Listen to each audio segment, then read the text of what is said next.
நம்ம 30 நாள் சேலஞ்சுக்கு உங்கள மறுபடியும் வரவேற்கிறேன். இன்னைக்கு நாம பைத்தானோட எக்குபரி கோர் கான்செப்டுக்குள்ள போக போறோம். இன்ஸ்டால் பண்றதுல இருந்து டேட்டா டைப்ஸ் வரைக்கும் ஒவ்வொன்னையும் தெளிவா புரிஞ்சுக்க ரெடியா? இந்த கத்துக்கிற பயணத்துல நீங்க மறுபடியும் எங்களோட சேர்ந்ததுல ரொம்ப சந்தோஷம். சரி, நேரத்தை கொஞ்சம் கூட வேஸ்ட் பண்ணாம வாங்க உடனே ஆரம்பிச்சிடலாம். சரி, இன்னைக்கு நம்மளோட பிளான் என்னன்னு பார்க்கலாமா? முதல்ல பைத்தான எப்படி ரெடி பண்றதுன்னு பார்க்க போறோம். அப்புறம் இந்த வேரியபிள்ஸ்னா என்னன்னு தெரிஞ்சுக்க போறோம். அதுக்கு பேர் வைக்கிறதுக்கான ரூல்ஸ் என்ன, டேட்டா டைப்ஸை எப்படி புரிஞ்சுக்கிறது, கடைசியா அடுத்து என்ன வரப்போகுதுன்னு ஒரு சின்ன முன்னோட்டம் பார்க்க போறோம். சரி, எந்த ஒரு பயணமா இருந்தாலும் முதல் அடி எடுத்து வைக்கிறது தான் ரொம்ப முக்கியம். கோடிங்க பொறுத்த வரைக்கும் நம்மளோட முதல் ஸ்டெப் என்னன்னா, நம்ம கம்ப்யூட்டர்ல பைத்தான கரெக்டா செட் பண்றது தான். இது இல்லாம நம்ம எதையுமே பண்ண முடியாது, இல்லையா? பைத்தான் கோட ரன் பண்றதுக்கு நமக்கு 3 வழிகள் இருக்கு. உங்க சொந்த கம்ப்யூட்டர்ல இன்ஸ்டால் பண்றது தான் பெஸ்ட். அதான் நான் ரெக்கமெண்ட் பண்றதும் கூட. ஆனா ஒருவேளை உங்ககிட்ட கம்ப்யூட்டர் இல்லனாலும் கவலைப்படாதீங்க.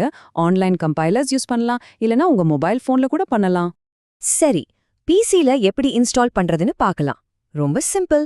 முதல்ல python.orgக்கு போய் லேட்டஸ்ட் வெர்ஷனை டவுன்லோட் பண்ணுங்க. இப்போ இன்ஸ்டாலரை ரன் பண்ணும்போது ஒரு விஷயம், ரொம்ப ரொம்ப முக்கியமான விஷயம், ஆட் பைத்தான் டு பாத் அப்படின்னு ஒரு செக் பாக்ஸ் இருக்கும். அதை கண்டிப்பா டிக் பண்ணணும். இதை மட்டும் மறந்துடாதீங்க, இதை அப்புறமா நமக்கு ரொம்ப ஹெல்ப் பண்ணும். அதை டிக் பண்ணிட்டு இன்ஸ்டால் நவ் கிளிக் பண்ணா போதும். சரி, இன்ஸ்டால் பண்ணியாச்சு. அது கரெக்டா வேலை செய்யுதான்னு எப்படி செக் பண்றது? ரொம்ப ஈஸி. உங்க கம்ப்யூட்டர்ல கமாண்ட் ப்ராம்ப்ட், அதாவது சிஎம்டி ஓபன் பண்ணி பைத்தான் அப்படின்னு டைப் பண்ணி என்டர் தட்டுங்க. ஸ்கிரீன்ல தெரியற மாதிரி இந்த 3 ஆரோ ட்ரிபிள் ஃபார்வர்ட் வந்துச்சுன்னா சூப்பர், நீங்க பைத்தானை வெற்றிகரமா இன்ஸ்டால் பண்ணிட்டீங்கன்னு அர்த்தம். அவ்வளோதான், செட்டப் முடிஞ்சுது. இப்போ நாம கோடிங்கோட அடுத்த முக்கியமான கான்செப்ட்க்கு வரோம், வேரியபிள்ஸ். நம்ம ப்ரோக்ராம் ஓடும்போது நம்மளோட தகவல்களை, அதாவது டேட்டாவை தற்காலிகமா சேமிச்சு வைக்க உதவுற ஒரு விஷயம்தான் இது. வேரியபிள்னா என்னன்னு சிம்பிளா சொல்லணும்னா, அது ஒரு கண்டெய்னர் மாதிரி. நம்ம ப்ரோக்ராம் ரன் ஆகும்போது நமக்கு தேவையான நம்பர்ஸோ பேரோ இல்ல எந்த தகவலா இருந்தாலும் இந்த கண்டெய்னர்ல போட்டு வச்சுக்கலாம். அப்புறம் தேவைப்படும் போது எடுத்து யூஸ் பண்ணிக்கலாம். ஆனா இந்த கண்டெய்னர் என்ற வார்த்தை கொஞ்சம் டெக்னிக்கலா இருக்கு இல்லையா? சரி, இதை இன்னும் சிம்பிளா எப்படி புரிஞ்சுக்கிறது? வாங்க ஒரு நிஜ உலக உதாரணத்தோட இதை ஒப்பிட்டு பார்க்கலாம். இந்த பாக்ஸ் உதாரணம் ரொம்பவே உதவியா இருக்கும். ஒரு வேரியபிள ஒரு பெட்டி மாதிரி கற்பனை பண்ணிக்கோங்க. நாம சேமிக்கிற டேட்டா இருக்கு இல்லையா, அதுதான் அந்த பெட்டிக்குள்ள இருக்கிற பொருள். பெட்டிக்குள்ள என்ன இருக்குன்னு தெரிஞ்சுக்க அது மேல ஒரு லேபிள் ஓட்டுவோம்ல, சர்க்கரை, உப்பு அப்படின்னு. அந்த லேபிள் தான் வேரியபிளோட பெயர். சிம்பிள். சரி, இப்ப அந்த பெட்டிகளுக்கு நம்ம இஷ்டத்துக்கெல்லாம் லேபிள் ஒட்டிட முடியாது. பைத்தான்ல வேரியபிள்ஸ்க்கு பேர் வைக்கிறதுக்குன்னு சில குறிப்பிட்ட விதிகள் இருக்கு. அந்த விதிகளை நம்ம கண்டிப்பா ஃபாலோ பண்ணணும். இங்க சில முக்கியமான விதிகள் இருக்கு, நல்லா கவனிங்க. ஒரு வேரியபிளோட பேரு எப்பவும் ஒரு எழுத்துல இல்லனா ஒரு அண்டர்ஸ்கோர்ல, அண்டர்ஸ்கோர்னா கீழே அண்டர்ஸ்கோர் தான் ஆரம்பிக்கணும். நம்பர்ல தொடங்கவே கூடாது. பேர்ல எழுத்துக்கள், எண்கள், அண்டர்ஸ்கோர் தவிர வேற எந்த ஸ்பெஷல் கேரக்டரும் இருக்கக்கூடாது. அப்புறம் ரொம்ப முக்கியமான ஒரு விஷயம், பைத்தான் கேஸ் சென்சிட்டிவ். அப்படின்னா சின்ன ஏல ஆரம்பிக்கிற ஏஜ் வேற, பெரிய ஏல ஆரம்பிக்கிற ஏஜ் வேற, ரெண்டு தனித்தனி வேரியபிள்ஸ். இந்த டேபிள் பாத்தீங்கன்னா உங்களுக்கு இன்னும் தெளிவா புரியும். பாருங்க, மை அண்டர்ஸ்கோர் வேரியபிள் என்றது ஒரு சரியான பேர். ஆனா ஒன் வேரியபிள் என்றது தப்பு. ஏன்னா அது நம்பர்ல ஆரம்பிக்குது. அதே மாதிரி மைனஸ் இல்ல ஆட் மாதிரி ஸ்பெஷல் கேரக்டர்ஸ் இல்லனா நடுவுல ஸ்பேஸ் இதெல்லாம் யூஸ் பண்ணவே முடியாது. சரி, நமக்கிப்போ கண்டெய்னர்ஸ், அதாவது வேரியபிள்ஸ பத்தி தெரிஞ்சிடுச்சு.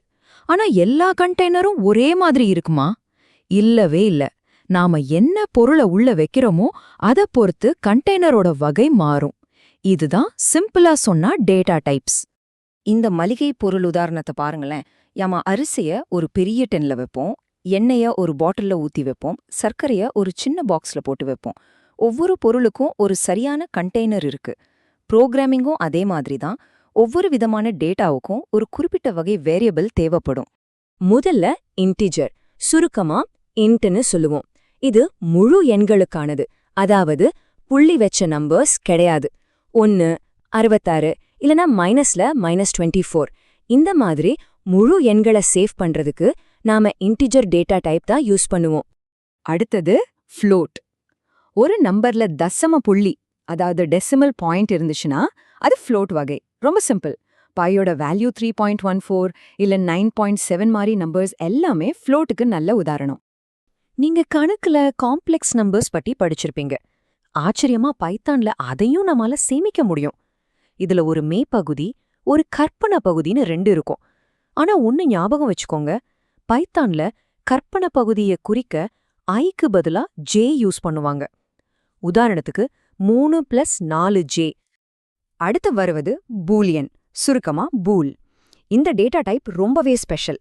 ஏன்னா இதுல 2 மதிப்புகள் தான் இருக்க முடியும். ஒன்னு ட்ரூ, அதாவது சரி, இல்லனா ஃபால்ஸ், அதாவது தவறு. அவ்வளவுதான். ஒரு கேள்விக்கு ஆமா இல்லன்னு சொல்ற மாதிரி. ஒரு கண்டிஷன் சரியா தப்பான்னு செக் பண்ண இது ரொம்ப யூஸ் ஆகும். 3வதா ஒரு ஆப்ஷனுக்கே இங்க இடம் கிடையாது. ஆமாங்க, கரெக்டா 2 வேல்யூஸ் தான். இதுதான் பூலியனோட அடிப்படை. ஒன்னு ட்ரூ இல்லனா ஃபால்ஸ். இதுக்கு நடுவுல வேற எதுவும் கிடையாது. சரி, இன்னைக்கு நாம எண்களையும் அப்புறம் அந்த ட்ரூ ஃபால்ஸ் மதிப்புகளையும் எப்படி சேமிக்கிறதுன்னு பார்த்துட்டோம். ஆனா இது வெறும் ஆரம்பம்தான். நம்ம பயணத்துல அடுத்து என்னென்ன சுவாரஸ்யமான விஷயங்கள் வரப்போகுதுன்னு ஒரு சின்ன முன்னோட்டம் பார்க்கலாம் வாங்க. இப்ப நீங்க யோசிக்கலாம், சரி நம்பர்ஸ் ஓகே, ஆனா ஒரு பேரு இல்ல ஒரு வாக்கிய மாதிரி டெக்ஸ்ட எப்படி சேமிக்கிறது, இல்ல ஒரு 10 நம்பர் கொண்ட ஒரு லிஸ்ட எப்படி சேமிக்கிறது? இதுவரைக்கும் நாம பார்த்த டேட்டா டைப்ஸ் வச்சு இத பண்ண முடியாதே. கவலைப்படாதீங்க, உங்க கேள்விக்கான பதில் நம்மளோட அடுத்தடுத்த நாட்கள்ல இருக்கு. பைத்தானோட ரொம்ப பவர்ஃபுல்லான டேட்டா டைப்ஸான ஸ்ட்ரிங்ஸ், லிஸ்ட்ஸ், டப்பிள்ஸ் இத பத்தி எல்லாம் வரப்போற நாட்கள்ல ரொம்ப ஆழமா பார்க்க போறோம். சரி, இன்னிக்கான பகுதி முடிவுக்கு வந்தாச்சு. இப்போ உங்களுக்கான நேரம். இந்த வீடியோவோட டிஸ்கிரிப்ஷன்ல சில பயிற்சிகள் கொடுத்திருக்கேன். அதையெல்லாம் முயற்சி செஞ்சு பாருங்க. உங்களுக்கு என்ன மார்க் வந்துச்சுன்னு எங்க கூட பகிர்ந்துக்கோங்க. நீங்க கத்துக்கிட்டதை டெஸ்ட் பண்ணி பார்க்க இது ஒரு சூப்பரான வழி. சரி, அடுத்த பகுதியில சந்திக்கலாம்.